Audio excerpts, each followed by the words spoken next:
गर्व आहे मला मी महाराष्ट्रीय असल्याचा, असं ठणकावून सांगणारा मी शिवाजीराजे भोसले बोलतोय. हा अप्रतिम चित्रपट महेश पांढरेकरांनी प्रदर्शित केला. मायानगरी मुंबई नरिमन पॉइंटच्या एका बँकेत क्लेरिकल पदावर दिनकरराव भोसले काम करतात. एकेकाळी राजासारखा वावरणारा हा मराठी माणूस आज अगदीच क्षुल्लक. जन्माला यावं, इमाने इतबारी चाकरी करावी, रिटायर्ड झाल्यावर आलेल्या पैशात गावी घर बांधावं, फार फार तर मोतीबिंदूचं ऑपरेशन करावं आणि मरून जावं, एवढीच लाईफलाईन या वेड्या मराठी माणसाची. आज ती स्थिती आहे दिनकररावांची. 2 दशक नोकरी केलेला हा मराठी माणूस DM भोसले, डॅम मराठी भोसले, हळूहळू वाढत चाललेल्या कॉस्मोपॉलिटन मुंबई हेटाडीच अनुभवत होते. नावात भोसले, बाकी यांनी फक्त सोसले. विंडो शॉपिंग भोसल्यांचा आवडता छंद, कारण इथे पैसे मोजावे लागत नाहीत. किमती बघून पुढे सरकायचं. एका दुकानात सारखं सारखं शिरून तो शर्ट ते बघायचे. शेवटी दुकानदार बोललाच, जेव्हा एरियर्स मिळतील तेव्हाच या. हँगर लेने को परवडता नहीं और शर्ट लेने को आया, यासारखे बरेच अपमान दिनकर रावांचे होत होते. माशाच्या बाजारातही तेच. कोयणीने तर सरळ तोंडावर परवडणार नाही तुला असं म्हटलं. सुट्टाची नाही ऐपत, पापलेट बसलाय दाबत. कोईन त्यांना मांदेली आणि बोंबलांच्या राशीकडे जायला सांगते. या बाबतीत परिस्थिती आमचीही तीच. मारे जोशात बाजारात जायचं मोठे मासे आणायला आणि घेऊन यायचे मांदेली आणि बोंबील. परत स्वतःची समजूत काढायची. लहान मासे चवीला चांगले. असो, हा आहे दिनकररावांचा बंगला. त्यात 2 खोल्यांमध्ये भाडे करून राहतात. बोंबील आणि मांदेली बघून त्यांची बायको सुमित्रा वैतागते. हेच जर आणायचं होतं तर काळ्या वाटाण्याची उसळच केली असती. हर एक बोंबील मांदेली पे लिखा है भोसले खानदान का नाम, राहुल भोसले. दिनकररावांचं शेंडेफळ. 12वीची परीक्षा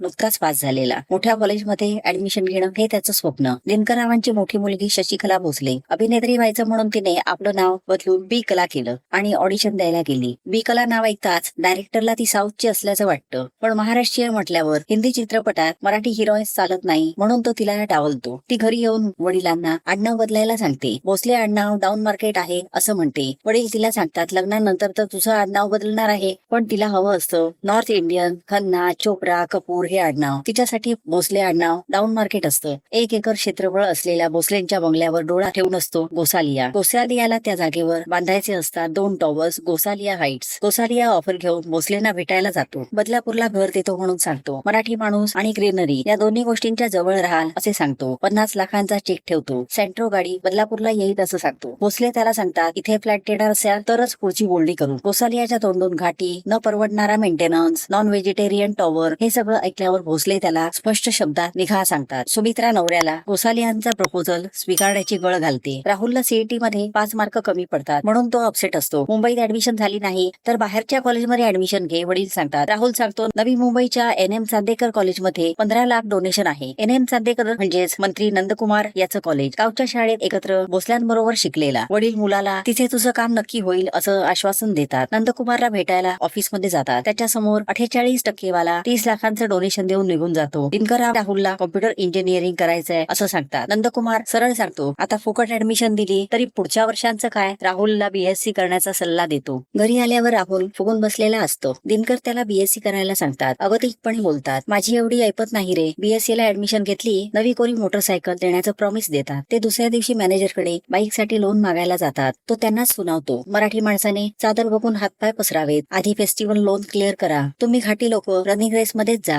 हाय जम्प, लॉंग जम्प मध्ये भाग घेऊ नका. इथेही मराठी माणसाचा अपमान. गोसालिया बिल्डरने मेड इन दुबई 22 कॅरेटचं पेंडंट पाठवलेलं गिफ्ट सुमित्रा गळ्यात घालून बसलेली असते. खेळण्यातली कार दिनकररावांसाठी पाठवलेली असते. सुमित्रा म्हणते, डील झाल्यावर मोठी कार. परत गोसालियाचं नाव ऐकून भोसले चिडतात. सुमित्रा चिडून बोलते, नाव नुसतं भोसले, पराक्रमाचा तर पत्ताच नाही. गोसालिया शेवटी BMCच्या जाधवांना भेटतो. भोसलेंना घालवण्यासाठी तो 6 पेट्या द्यायचं कबूल करतो. दुसऱ्या दिवशी पाणी जातं. सुमित्रा नवऱ्याला BMC ऑफिस मध्ये पाठवते. भोसले BMC वाल्यांना पाहणी करायला घेऊन येतात. चेक करून पाईप मेन रोड वरून सडल्यामुळे बदलावा लागेल असं BMC वाले सांगतात. 1.5-2 लाख रुपयांचा खर्च सांगतात. जुनी प्रॉपर्टी म्हणजे डोक्याला ताप. गोसालियाचं नाव त्याच्या तोंडून ऐकताच भोसल्यांच्या सगळं लक्षात येतं. BMCचा माणूस उद्या ऍप्लिकेशन घेऊन या म्हणून सांगतो. अजून 8 दिवस काम होणार नसतं. रागाने भोसले बारमध्ये जाऊन बसतात. जास्त झाल्यावर मार खाऊन घरी परत येतात. मराठी माणसाचा पदोपरी झालेला अपमान त्यांच्या जिव्हारी लागतो. मराठी म्हणून जगण्याची लाज वाटते. दिनकररावांचे हे शब्द महाराजांपर्यंत पोहोचतात. महाराज रायबाबरोबर दिनकररावांना भेटायला येतात. सुमी डॉक्टर चिटणीसांना घरी बोलवते. भोसले त्यांना सांगतात, मला काहीही झालेलं नाही, फक्त परप्रांतीय व्हायरस मराठी पेशी खाऊन टाकतोय आणि त्यातच खंगून खंगून मराठी माणूस मरतोय. डॉक्टर झोपेचे इंजेक्शन देतात. रायबा त्यांना उचलून घेऊन जात असतो. शशी हे सगळं पाहते. तुला स्वप्न पडलं असेल असं म्हणत राहुल तिला परत झोपायला सांगतो. भोसले गडावर असतात. महाराज बोलतात, स्वराज्याची स्थापना केली तो हा दिवस पाहण्यासाठी का.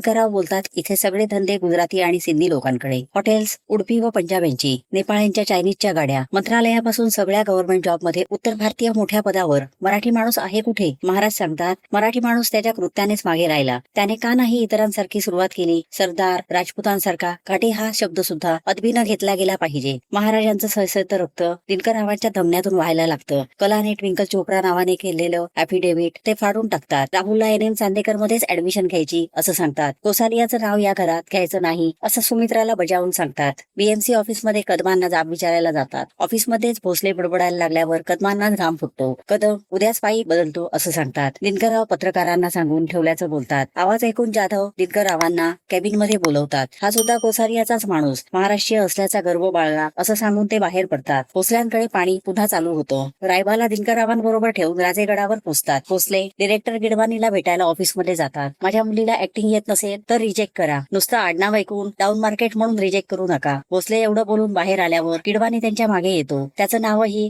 गायकवाड असतं. गर्व बाळगा मराठी असल्याचा. भोसले एवढं बोलून तिथून निघतात. शशिकलाला पहिला मराठी सिनेमा मिळतो. मिळालेलं पहिलं पेमेंट ती वडिलांना देते. गोसालियाने मर्सिडीज कार पाठवलेली असते. भोसले ती तोडून गोसालियाला परत पाठवतात. गोसालिया जाधवांकडे येतो. ते त्याला 6 लाख आणि डॉकेट परत देतात. दिनकरराव बँक मॅनेजरकडे जातात. प्रत्येक लोन क्लिअरन्सला मिळालेल्या गिफ्ट बद्दल बोलून त्यांचं तोंड बंद करतात. कलेच्या खात्यातून 80,000 रुपये राहुलच्या बाईकसाठी काढल्याचं ते तिला सांगतात. ती इंटरेस्ट सकट परत करा म्हणते. पण अगोदर मला लहानपणापासून आत्तापर्यंत वाढवल्याची सगळी बिल्स विथ इंटरेस्ट किती झाला ते सांगायला सांगते. वडिलांना मुलीने सांभाळून घेतलेलं असतं. राहुलची बाईक येते. 25 मधली टॉवरचं स्वप्न याच जागेवर पूर्ण होणार असतं. भोसले देशमुख आर्किटेक्टला जाऊन भेटतात. अनवर व दुबे भाडेकरूंना घेऊन जागा डेव्हलप करायची असं सांगतात. अनवर गोसालियाने दिलेले पैसे परत करून येतो. आता एंट्री होते उस्मान पारकरची. त्याचा एकच धंदा जोर जबरदस्तीने जागा बिल्डरसाठी मोकळ्या करून देणे. गोसालिया बरोबर त्याचं 6 खोक्यांचं डील होतं. 15 दिवसात जागा खाली करवतो असं सांगून उस्मान जातो. उस्मान भोसल्यांकडे जातो. 15 दिवसात घर खाली करायला सांगतो. रायबा यावर लक्ष ठेवून असतो. कायदेशीर कारवाई करणार असल्याचं भोसले रायबाला सांगतात. पोलीस स्टेशनमध्ये कंप्लेंट करायला जातात. पोलीसही गोसालियाची वकिली करताना दिसतात. हे सगळं मेघना रिपोर्टर रेकॉर्डिंग करते. तुमच्यासारख्यांमुळेच आज महाराष्ट्र पोलीस बदनाम आहेत. हेच न्यूज टीव्हीवर झळकते. भोसले गोसालियाच्या घरी जातात. सुमी त्याने दिलेली चेक परत करते. 10 कोटी दिलेस तरी घेणार नाही असं सांगून ते बाहेर पडतात. दगा फटका होणार आहे असं कळल्यावर महाराज राहुलला वाचवायला येतात. त्यांच्यामुळे राहुल वाचतो. भोसलेंना उस्मानचा फोन येतो. फॅमिलीच्या सगळ्यांना मारण्याची तो धमकी देतो. घाबरून भोसले माघार घेणार असतात. पण महाराज व रायबांमुळे त्याची लढाई पुन्हा चालू होते. उस्मानचा जाईद शाळेतून आलेला नसतो. भोसले त्याला भेटायला जातात. तुझा मुलगा माझ्या ताब्यात असल्याचं ते सांगतात. उस्मान म्हणतो पोराला मरे नाही घ्यायचं. ते म्हणतात ज्याला उडवलं तो माझाच मुलगा होता. उस्मान शरण आलेला असतो. भोसलेंना प्रसिद्धी मिळते.